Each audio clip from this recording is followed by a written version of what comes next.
Good day, and welcome to Quilting with Don, episode 5. In this one, likely the final episode, I am going to quilt the quilt on Carolyn's long arm machine. It's going to be so cool and I'm really excited about it. I'm going to now walk you through Carolyn's quilting studio. Because as you can imagine, every quilter has their quilting space, their sewing space. Hopefully you recognize this. This is my project. It's on the quilt wall right now. It's in the works. So what I'm going to do next, is use this wee beastie of a long arm quilting machine. This is the Quilting 21 from Grace. Carolyn got it almost 5 years ago. A little bit of a story there, but we got it as a retirement gift when when I retired out of the Air Force 5 years ago. This was the deal. We get a house that has a space for a quilting studio, and we get a long arm machine. And so here it is. Now you'll see all sorts of stuff. I won't describe it all. But any quilter is going to have bins and piles of quilts, and Carolyn is no exception. Big rolls of batting, because, everyone needs batting. Along the wall, she draws her inspiration for various projects. In fact, she always has projects on the go. Down here, or something she just recently did, was a quilt as you go workshop. So these have not been on the long arm machine, nor will they be. You use the sewing machine and you sew together layers and fabric and batting all at the same time. It's pretty cool. Something she just did in the last week was these.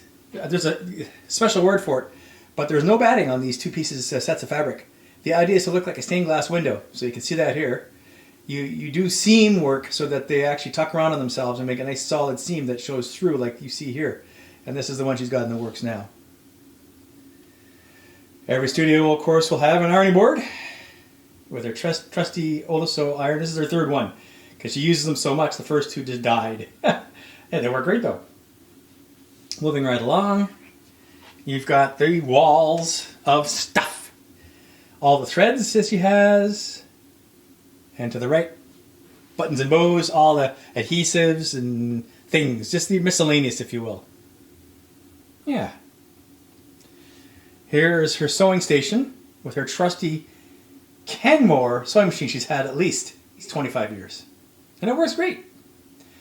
No apologies. I know it's a studio with work in progress, so it is a little messy. That's okay, right? This is her cutting table. It's that big oak desk I was talking about. 6 foot by 4 foot surface for, cutting and doing anything else. At the end here, she has a custom made featherweight desk that she has for her featherweight machine. Carolyn has lots of sewing machines. So a friend of hers husband made this for Carolyn. Walls of fabric. Da da da. Yep, lots of stuff. And over here now, it's buried under various other projects, is her antique Singer sewing machine built in 1906. I kid you not. And it works. We've had it serviced. We've used it. It works. And then her featherweight is tucked away in the cabinet here. But here are some more finished quilts and stuff. Everyone has to go through the following decisions when they actually determine that they're going to long arm the machine. Even if somebody else does it for them, they got to pick their backing. They got to pick the batting that they're going to use in between. Figure out how they're going to bind it. Although that's later, that's after you long arm it. And what color thread you're going to use. But perhaps most importantly, and the one that took me the most effort of thought, was the pattern I'm going to quilt the top with. Now I'm not going to do it manually. I'm going to use Carolyn's automated carriage so that you hit a few buttons, and yes, you have to babysit it, but you hit a few buttons and it will stitch out the pattern and finish a row, then you roll it up and do another row, and you'll see. Anyway, so let's start off with the backing. I picked, this doesn't show very well because it's the lights. I went for something dark. I wanted to have a nice, not a flowery, but more of a geometric pattern backing. So here it is. It's dark blue, so it definitely contrasts the dominant white of the front. And it's got this wavy pattern, which is pretty cool. Got it from Missouri Star. It's a Northcott. Nope, it's a wide back. Beautiful backing. There it is. It's by Beautiful Backing. But I got it from Missouri Star. 3 yards of wide back. So it's really 3 yards by 3 yards. which is just enough to do the queen size quilt. In fact, I really don't have to cut it because it is 108 inches wide by 180 inches tall. My quilt is 100 inches tall by 90 inches wide. This leaves a bit of edge all the way around, which is great because that gives you areas to tighten up on the sides. It gives you areas to practice or make sure your stitches are the tension is good, and so on. The batting I'm going to use, also from Missouri Star, instead of using a piece off of one of Carolyn's big rolls, I decided to get a custom-sized batting just because it's easy. So I got Quilter's Best Blend from Missouri Star. I think it's their own brand. It even says Family Store. I think it's Missouri Star brand. It even says it right on it. Queen size, 108 inches by 96 inches. The thread I'm going to use is, I tried to pick a color. No, I picked a color. There is no try. There's do or do not, as Yoda would say. I picked a silvery gray thread. It shimmers a bit, and I think it'll look really cool because it'll contrast nicely with everything on the quilt top, but without clashing. That was the theory. See it, but don't. You don't want to look at the quilt and say, "Oh my God, look at that stitching." You want to say, "Oh my God, look at that quilt. Oh, isn't that stitching cool?" That's the effect I'm going for. Finally, the pattern, which I'll throw on the screen. I went through all Carolyn's patterns that she has, her pantographs that she has, particularly the edge-to-edge ones that she has. And she has, 700 or 800 different pantographs that she's acquired over the years. Most of them are feathers and flowers and vines and there's some Celtic stuff, but none of it was really what I was looking for. There was a couple of geometric ones and contemporary ones that I thought could suit. So I went online with Carolyn's assistance to shop around because she knows where all the stores are. And it came across this one. Yeah, I'll show it on the screen. From Urban Elements. It's called Around the Block. And I like it because it has a nice mixture of lines, straight lines with curves. And it doesn't clash or try to overpower the actual pattern on the quilt top of the colors of triangles. So, I figured again it would nicely complement the top.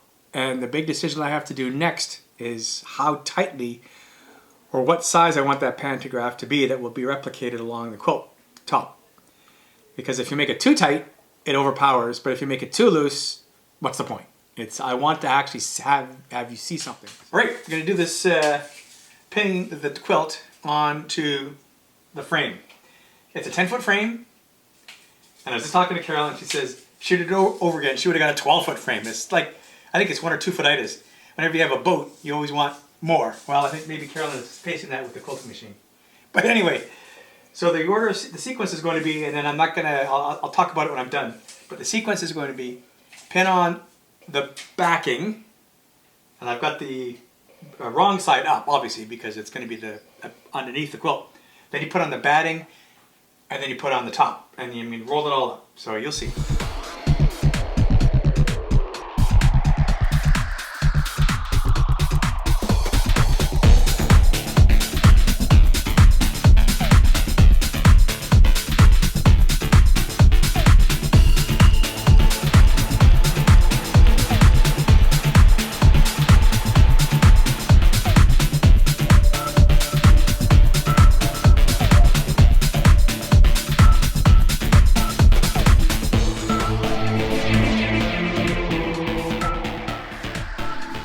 Update.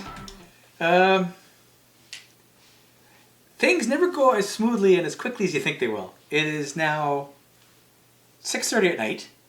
I started this after lunch, but not far after lunch. And I haven't started quilting yet. It took me a lot longer to get the quilt top onto the rack than I had thought. The pinning initially was okay, except I had to do it twice. I pinned it the first time. Carolyn had to look and went, "No!" Maybe I shouldn't use those exact words, but the sentiment was there. I screwed it up. I didn't know you could screw up pinning. Yeah, I can. So we finally got the quilt top loaded. It's on the rack, and I've actually rolled the top like on a second roller, so that as it plays out, it stays even. That's the plan. I'm going to show you how Carolyn's long arm machine quilts the pattern that I've selected. What you're looking at right here is the software that is going to control the long arm machine to stitch out the pattern. It's a standard Windows tablet. I don't know which kind. It works. And what we're using on this tablet is Quilter's Creative Touch 5. The software on the tablet talks to the machine and controls it. So I'm now going to load the pantograph that I have chosen for this quilt. So I come over here and I select a pattern. And I just find it where Carolyn put it. It ended up being in this batches folder. I'll go down until I find it. It's called Around the Block. Here it is here. So it's loading the pattern now.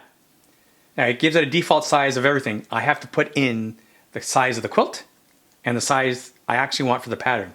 So the quilt here is 90 inches wide and 100 inches tall. And the pattern height I want is 16 inches tall. That's it. What you're looking at now is a representation of the entire quilt and the stitching that it's going to do. Of course, it looks very compressed because it is. Real life size is much bigger than that. And then you sew it in zones.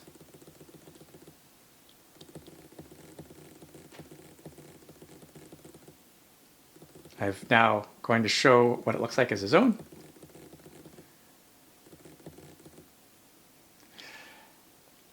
And it's getting ready to go. So now the next thing, the last thing I do before actually sewing it is place the pattern on the quilt, where it's going to go exactly. So what you have to do is move the whole long arm machine needle to exactly where you want the pattern to be at the top dead center, and you press right here to say, right, I have now moved the machine to where exactly the needle should start. And you hit that button like this, and it places it. Now I actually haven't put the needle in the right spot, so it's going to look a little wonky, but you get the idea.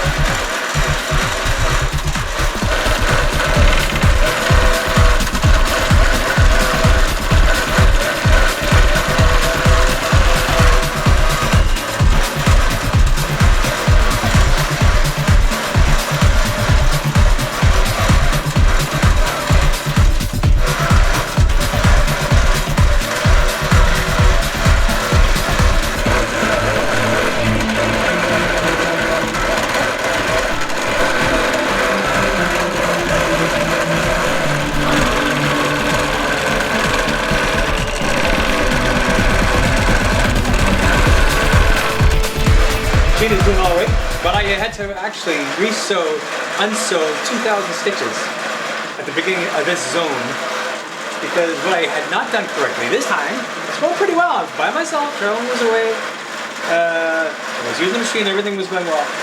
I ended up puckering the batting and not getting it smoothed out enough. First time that's happened to me. And I was going along and I could feel a big lump and I went, uh-oh. So I stopped the machine, tried to see if I could somehow make it better. Nah, I had to unsew about 2,000 stitches from the long arm.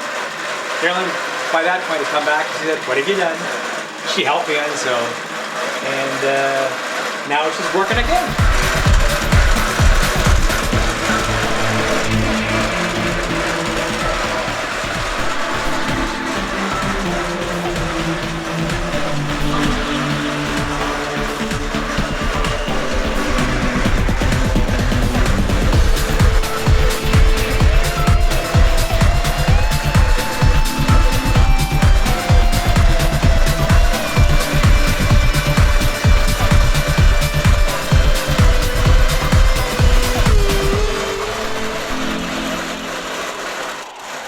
Alright, the quilt top is quilted. We finished at around midnight last night. It was a long day. And quick update on how things went. They were going great, and then they weren't. Zone 5 was a killer, let me tell you why. When I was resetting, after we unsewed those 2,000 stitches for Zone 5, because of the batting getting bunched up, I inadvertently somehow managed to get the threading of the needle on the long arm messed up. It somehow, the thread broke and it wasn't, and then when I restarted it, I didn't get the thread properly wound around the tensioner. As a result, the entire zone tension was way off. The top wasn't tense enough. The bottom bobbin was pulling too hard, and then when you looked at it, the back side was almost straight lines of thread. It was almost popped above. It popped above the fabric. So it was terrible. Carolyn and I then, and thank God she was there. She helped me. She didn't have to. We unsewed 24,000 stitches of that zone, which is the whole zone.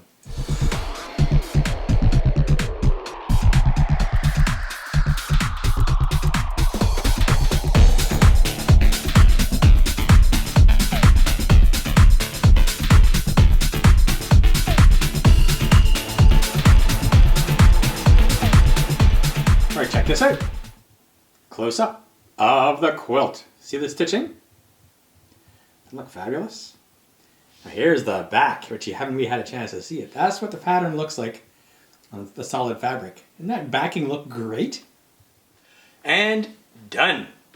The quilt is quilted. I'll stand to the side here so you can see this work of art. And I'm going to go on a limb and say it is a work of art, which is surprising the heck out of me. There you are. Isn't that something to look at? It's something to behold. The stitching on the quilt, the quilting is gorgeous. The pattern is excellent. The pantograph I could strongly recommend. It just works for this geometric style quilt. The triangles are good. I'd say 95% to closer to 100. They're not perfect. Some of them are, even now, if I were to be really anal, I probably should have unsewed and resewed them, but I already did a bunch of them. So this is good. Carolyn says I might even be able to show this off. So I'm a little afraid to do that, but she's convincing me that maybe I should, because it's not bad at all. So I hope you enjoy this. I'm not planning on showing you the end result with the binding, but it does need binding, of course. And I have some thoughts on that already. If you want to see the final result with the binding, just let me know in the comments and I'll do it. Because then what I'll also do is a recap of the cost that went into this and the time that went into this. I'll add that all up. I'm not going to do that for this episode. This wouldn't be an ending to Quilting with Dawn if we didn't do the toasts. Now, I've got 2 glasses here and 2 bottles of whiskey. You can probably guess what's coming next. You have heard me mention Carolyn, my wife, probably a dozen times at least each episode. That's only a hint of how much assistance and guidance Carolyn has given me to make this quilt. There is absolutely no way I could have attempted this without having Carolyn guide me and show me how to do everything. So I certainly cannot underemphasize how important it is to have somebody knowledgeable get you going. So please, with that, I'd like to have Carolyn join me and I can introduce you to her. Carolyn. Hi. Carolyn really didn't want to be on camera, but I convinced her to come for this. So, yeah, what do you think, Carolyn? It looks gorgeous. It is really nice. Yeah. Really good. So it's St. Patrick's Day, so we're going to toast with some Irish whiskey. How could you expect anything different? I've got 2 whiskeys here, one for Carolyn, one for me. And one is one of our favorites. We take it camping with us. It's that good. Jameson's. And I've got a heated whiskey. Very rare Connemara. So. Slanja? Indeed. Slanja. Just a wee dram. Oh, my wee dram? Yeah, you got a good dram there. All right, so here's to the quilt. Here's to you for helping me so much. And here's to getting my studio back. There is that. Happy St. Patrick's Day. Happy St. Patrick's Day. Cheers. Cheers. Ding.